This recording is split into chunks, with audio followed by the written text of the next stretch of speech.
നമസ്കാരം. ഏതാനും മാസങ്ങൾക്ക് മുമ്പ് ഛത്തീസ്ഗഡിൽ വെച്ച് 2 മലയാളി കന്യാസ്ത്രീകൾ അറസ്റ്റ് ചെയ്യപ്പെട്ട കാര്യം ഇവിടെല്ലാം വലിയ വാർത്തയും വിവാദമൊക്കെ ആക്കിയതാണ്.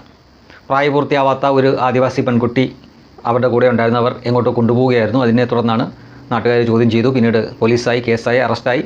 അതിനുശേഷം ഉണ്ടായ രാഷ്ട്രീയ വിവാദങ്ങൾ നിങ്ങളിപ്പോഴും മറന്നു കാണത്തില്ലല്ലോ. കോൺഗ്രസ്സുകാർ നിലവിളിക്കുന്നു, കമ്മ്യൂണിസ്റ്റുകാർ നിലവിളിക്കുന്നു. എന്തിനു പറയാൻ, നമ്മുടെ ജോൺ ബ്രിട്ടാസൊക്കെ ഓടിപ്പാഞ്ഞ അവിടെ ചെന്നത്. അവിടെ ചെന്ന് വേറെ കാര്യമൊന്നുമില്ല. പക്ഷേ ജാമ്യമെല്ലാം കിട്ടിയതിന് ശേഷം അവരെ പോയി കെട്ടിപ്പിടിക്കുന്നു, ഐബിയുടെ കിടന്ന് അലമ്പുന്നു. അങ്ങനെ കോൺഗ്രസ്സുകാരും കമ്മ്യൂണിസ്റ്റുകാരും എല്ലാം ക്രൈസ്തവ വേട്ട നടക്കുന്നു എന്നൊക്കെ പറഞ്ഞുകൊണ്ട് ഭയങ്കര ബഹളമായിരുന്നു. ഒടുവിൽ ഇവർക്ക് ജാമ്യം കിട്ടാൻ കേരളത്തിൽ നിന്ന് രാജീവ് ചന്ദ്രശേഖറും അതുപോലെ തന്നെ അനൂപ് ആന്റണിയൊക്കെ അവിടെ ചെന്നു. അവിടുത്തെ സർക്കാരുമൊക്കെ ആയിട്ട് സംസാരിച്ചു. ജാമ്യം മാത്രമാണ് കിട്ടിയത്, അല്ലാതെ കുറ്റവിമുക്തയായിട്ടൊന്നുമില്ല. അപ്പോൾ ഈ സംഭവം നമുക്ക് എല്ലാവർക്കും അറിയാം, അത്രമാത്രം ഒച്ചപ്പാടുണ്ടാക്കിയിരുന്നവർ.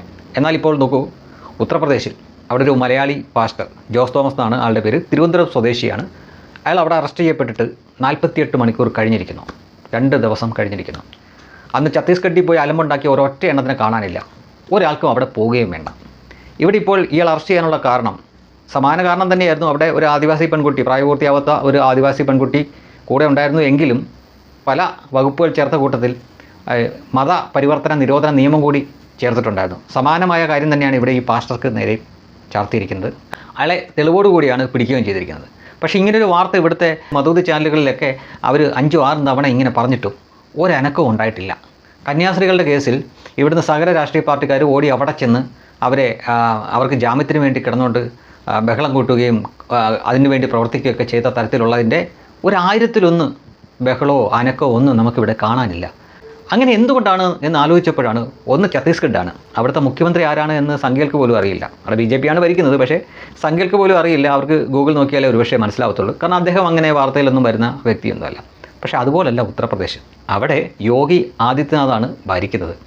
അവിടെ ചെന്ന് അവിടുത്തെ പോലീസ് എടുത്തൊരു കേസിൽ ചെന്ന് ഇടയ്ക്ക് നിന്നിട്ട് അലമ്പാൻ ചെന്ന് കഴിഞ്ഞാൽ വിവരം അറിയും. പണ്ട് അങ്ങനെ സിദ്ദിഖാപ്പിനൊരു പറ്റിയിട്ടുള്ളതാണ്. 2 വർഷം കഴിഞ്ഞതിന് ശേഷമാണ് പുറത്തിറങ്ങാൻ പറ്റിയത്.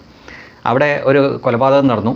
അതിനെ തുടർന്ന് അവിടെ വർഗീയ കലാപം ഉണ്ടാക്കാൻ വേണ്ടി കുറേ ലഹരിയൊക്കെയായിട്ട് ചെന്ന് ചാടിക്കൊടുത്തതാണ് മാധ്യമപ്രവർത്തകൻ എന്ന് പറഞ്ഞു നടക്കുന്ന സിദ്ദിഖാപ്പൻ. 2 വർഷം കഴിഞ്ഞതിന് ശേഷമാണ് ജാമ്യം തന്നെ കിട്ടിയത്. അതൊക്കെ അറിയാവുന്നതുകൊണ്ടാണെന്ന് തോന്നുന്നു ജനപ്രതിനിധികൾ പോലും അങ്ങോട്ടേക്ക് പോകുന്നില്ല. ഒന്നാമത് ഉത്തർപ്രദേശാണ്, പിന്നെ യോഗിയാണ്. നേരെ വാ നേരെ പോകും. അതാണ് അദ്ദേഹത്തിൻ്റെ ഒരു ശൈലി. അവിടെ ചെന്ന് രാഷ്ട്രീയമായിട്ടുള്ള രീതിയിൽ സ്വാധീനം ചെലുത്തിയാലും പുള്ളി സമ്മതിക്കണമെന്നില്ല, കേൾക്കണമെന്നില്ല. പിന്നെ അവർ അനാവശ്യമായിട്ട് ഇങ്ങനെയൊന്നും പിടിച്ച് അകത്തിടത്തില്ല. അത് എൻകൗണ്ടറാണ് പൊതുവെ അവർക്ക് ശീലം. പക്ഷേ ഇത്തരം കേസുകളിൽ അങ്ങനെയൊന്നും ചെയ്യാൻ പറ്റില്ലല്ലോ. ഇത് ഇയാളെ പിടിച്ചു, തെളിവോടുകൂടിയാണ് പിടിച്ചത്. ഇയാൾ തിരുവനന്തപുരം സ്വദേശിയാണെങ്കിലും ഇയാൾ പാട്നയിലാണ് താമസിക്കുന്നത്, അതായത് ബീഹാറിലാണ് കുറേ കാലമായിട്ട് താമസിക്കുന്നത്. പക്ഷേ അവിടുത്തെ പ്രവർത്തനം പോരാഞ്ഞിട്ടാണെന്ന് തോന്നുന്നു നേരെ യോഗിയുടെ മുന്നിൽ പോയി ചാടിക്കൊടുത്തത്, അതും ഉത്തർപ്രദേശിൽ. ഇനിയിപ്പം പിടിച്ച് അകത്ത് കിടക്കുകയാണെങ്കിൽ അകത്ത് അവിടെ തന്നെ ആ നിയമം എന്താണോ അനുശാസിക്കുന്നത് ആ ശിക്ഷ അയാൾക്ക് കിട്ടണം. അവിടെ ഈ നിർബന്ധിത മത പരിവർത്തന നിരോധന നിയമം പാസ്സാക്കിയിട്ടുള്ളൊരു സംസ്ഥാനമാണത്. അവിടെയാണ് ഇയാൾ പോയി ചാടിക്കൊടുത്തത്. ഒരല്പമെങ്കിലും ബുദ്ധിയുള്ളവർ ഉത്തർപ്രദേശിൽ ചെന്നിട്ട് പോരിറക്കാൻ നിൽക്കത്തില്ല, പണി കിട്ടും. അതിപ്പം മോഷണത്തിന് ചെല്ലുന്നവനാണെങ്കിലും ശരി, വേറെ എന്തെങ്കിലും പരിപാടിക്ക് ചെല്ലുന്നവനാണെങ്കിലും ശരി, അവിടെ ഈ സ്ത്രീകളെ പീഡിപ്പിക്കുന്നതും അതുപോലുള്ള കൊലപാതകത്തിനും അതുപോലുള്ള കാര്യങ്ങൾക്കൊക്കെ വധശിക്ഷയാണ് അവിടുത്തെ. അത് കോടതി വരെ ഒന്നും പോകുന്നും വേണ്ട, അതിന് മുന്നേ അവർ തീർക്കും. ഏതാണ്ട് 252 എണ്ണത്തിന് മേളിലായി ഇതുവരെ മേളിലേക്ക് വിസയും പാസ്പോർട്ടും അടിച്ചു കൊടുത്ത് പരലോകത്തേക്ക് വിട്ട അവരുടെ എണ്ണം. അപ്പോൾ അങ്ങനെ ഒരു സംസ്ഥാനമാണ്. അവിടുത്തെ ജനങ്ങൾക്കും അത് ഇഷ്ടമാണ്. അതുകൊണ്ട് അവർക്കിപ്പം രാത്രിയെന്നോ പകലെന്നോ വ്യത്യാസമില്ലാതെ പുറത്തൊക്കെ ഇറങ്ങി നടക്കാൻ പറ്റുന്നുണ്ട്. മുമ്പ് അങ്ങനെ ഇല്ലായിരുന്നു. അപ്പോൾ അതുപോലെ ആക്കിയ ഒരു സംസ്ഥാനമാണത്. അവിടെയാണ് ഈ ജോസ് തോമസ് എന്ന ഈ പാസ്റ്റർ ചെന്ന് ചാടിക്കൊടുത്തത്. അയാളെ അറസ്റ്റ് ചെയ്ത വാർത്ത ഇവിടെ പല രീതിയിൽ കത്തിക്കാൻ വേണ്ടിയിട്ട് മതൂതി ചാനലുകൾ കിടന്നുകൊണ്ട് ഒരു ദിവസം തന്നെ 5-6 തവണ വാർത്ത കൊടുത്തിട്ടും ഒറ്റൊരുത്തൻ ഇത് അറിഞ്ഞതായിട്ട് പോലും ഭാവിക്കുന്നില്ല. ബ്രിട്ടാസൊക്കെ മനസ്സിൽ പറയും ഞാൻ ഈ നാട്ടുകാരനെ അല്ലെന്ന് പറഞ്ഞ് ഓടിത്തള്ളുകയാണ്. ഇതിനിടയ്ക്ക് ഏതൊരു മാധ്യമപ്രവർത്തകൻ സിദ്ദിഖാപ്പിനെ വിളിച്ചിട്ട് പറഞ്ഞ് രാഷ്ട്രീയക്കാരൊന്നും അവിടെ ചെല്ലുന്നില്ല, താങ്കളൊരു കാര്യം ചെയ്യും, അവിടെ ചെന്ന് അവിടുത്തെ കൂടുതൽ വിവരമൊക്കെ അറിഞ്ഞിട്ട് പറഞ്ഞതാ, നമുക്കതൊരു വാർത്തയായിട്ടൊക്കെ കൊടുക്കാമെന്ന് പറഞ്ഞതിന് ശേഷം അയാളുടെ ഫോൺ സ്വിച്ച് ഓഫ്. പിന്നെ അയാളെ വിളിച്ചിട്ട് കിട്ടുന്നില്ല എന്നൊക്കെയാണ് പറയുന്നത്. എന്ത് പറയാനാണ്?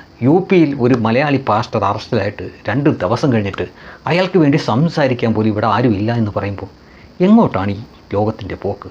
നിങ്ങൾക്ക് എന്തിനാണ് UPനെയും യോഗി ആദിത്യനാഥിനെയും ഇത്രയേറെ പേടിക്കുന്നത്? ചെന്ന് ചാടിക്കൊടുക്ക്.